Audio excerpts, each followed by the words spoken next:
এগুলো কাপ, চায়ের কাপ না? এখানে সব দোকানে তো এরকমই চা, এই কাপেরই চা খাই।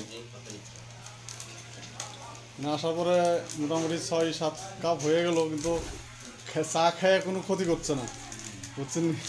আমাদের আসামে 2 কাপ চা খাইলে পেটের গন্ডগোল শুরু হয়ে যায়। আর এইগুলা হাড়িগুলা চা খেয়ে ভালো লাগে। এগুলা এগুলো একে রোদ্রে শুকাবেন নাকি? রোদে শুকাতে হবে, তারপর পুরাতে হবে। ও, পুরাতে হবে না?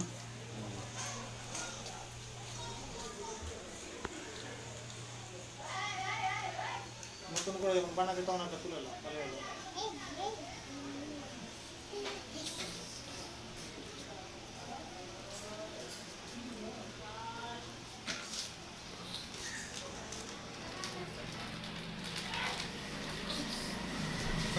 ঠিক আছে।